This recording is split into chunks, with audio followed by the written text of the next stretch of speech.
Welcome to the first edition of Enid News Sports Talk. I'm Mark Rountree, sports editor of the Enid News and Eagle, and with me today is sports writer Sean Hine and longtime sports writer and everything writer Jeff Mullen. He's been around here forever, and this introduces our first foray into the video press talks, I guess you call them. And today we're going to be talking about football and our college and professional and high school special editions that are coming out. But first we're going to get into the OU and OSU and some other state schools and how they look for this year. And first off, we'll touch on with Sean here with OU, Sam Bradford, Bob Stoops, got the whole bunch down there. Looks like they got all the pieces ready to go for another title run. Yeah, Mark, they do. Offensively, the OU looks pretty loaded this year. They have Bradford back, obviously, who, as a freshman last year, led the nation in pass efficiency. They have DeMarco Murray back, who was a big-time running back before getting hurt. They returned their offensive line pretty much intact. The big question with OU is going to be defensively, and particularly in the back seven. The defensive line should be, you figure they're going to be very good again.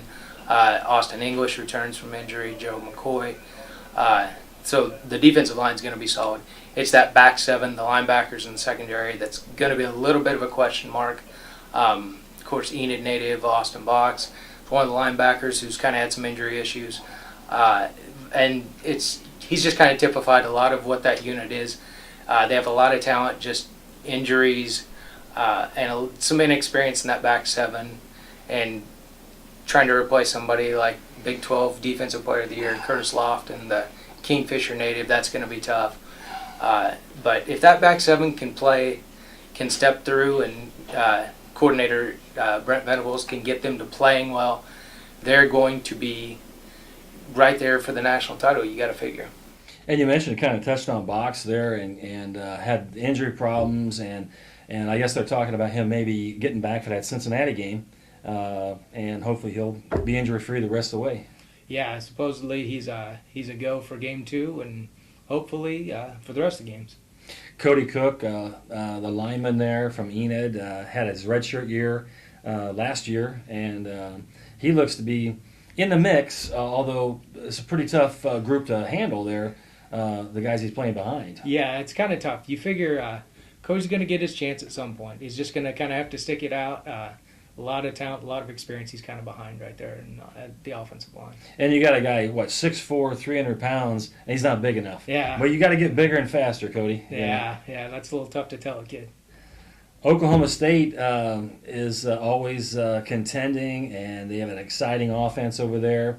You covered Oklahoma State for years and years and years, and maybe not the Barry Sanders days or the Mike Gundy days, but they also got Zach Robinson, some other people that can,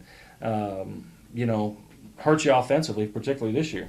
Yeah, they do, Mark. I think they're the key to the Cowboys this year is, as Sean mentioned about Oklahoma, is going to be their defense.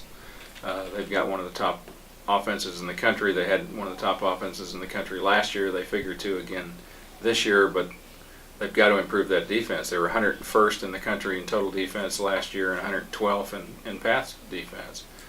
And when you play some of the teams that they face, especially when you're playing the Big 12, that just won't cut it. So they're going to have to do better on defense. They say they've gotten better. They've brought in a lot of junior college players, most of them on the defense, with the hopes of shoring up that unit. They've got a safety by the name of Lucien Antoine, who's supposed to be a really big hitter.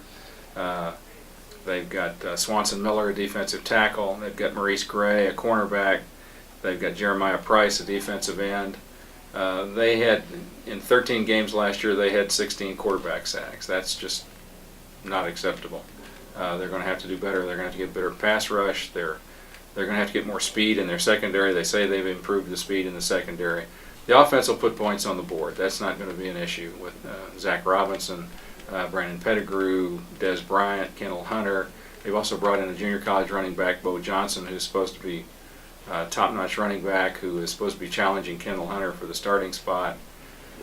So if they can shore up that defense and improve on those defensive numbers, I think the Cowboys could could maybe not challenge for the Big 12 South, but could at least improve on their record from last year. They were 6-6, 7-6 after the bowl win.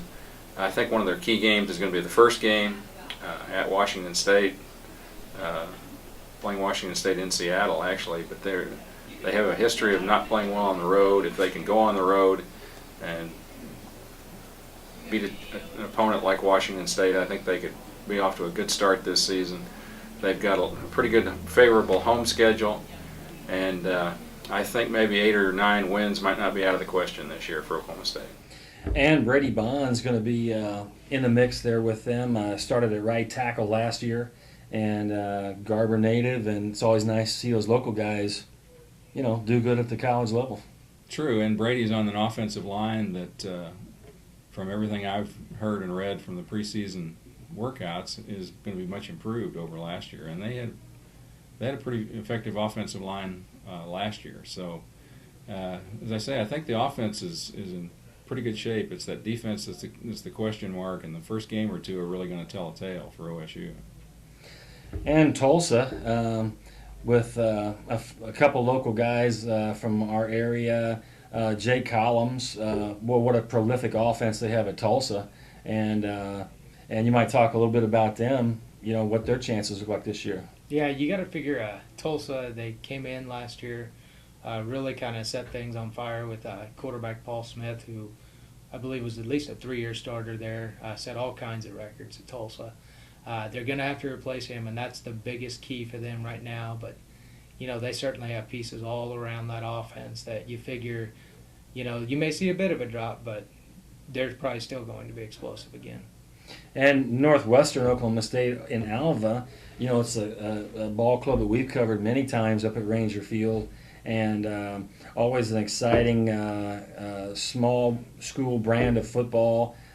Great crowd following up there. I mean, does anybody love their team more than Ranger fans up in Alva? They line the top of the hill, and they just really enjoy their football in Alva, following the Rangers. And it looks like another good, solid year for them this year. It does. They've had some really great years in the past, and they're trying to get back to that level. They've had some top-notch players.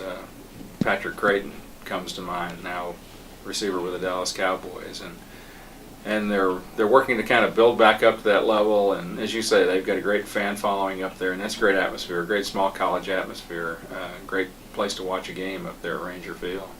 Well, that pretty much wraps it up for our first edition of Enid News Sports Talk. And we do want to make sure that everybody is aware of our special sections coming out.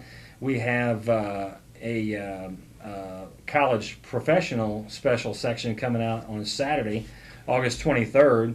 And it is a pretty comprehensive report with a lot of local features in there concerning our guys from this area.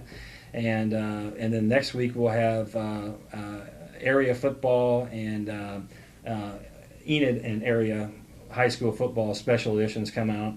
All very comprehensive reports with schedules, photos, features. I mean, you name it. This is just going to be our first of many times we are doing video clips here in the office and out in the field with coaches and players. So you might check the site, the website often at enidnews.com for features and interviews with players and coaches, commentary, and some video clips from practices and games.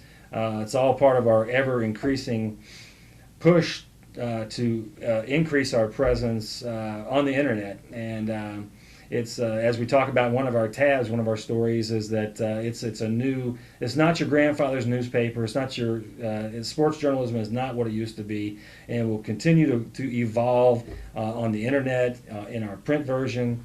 And this here's a first foray into that new world of sports journalism. So. For Sean Hine and Jeff Mullen, I'm Mark Rountree, and this is Enid News Sports Talk.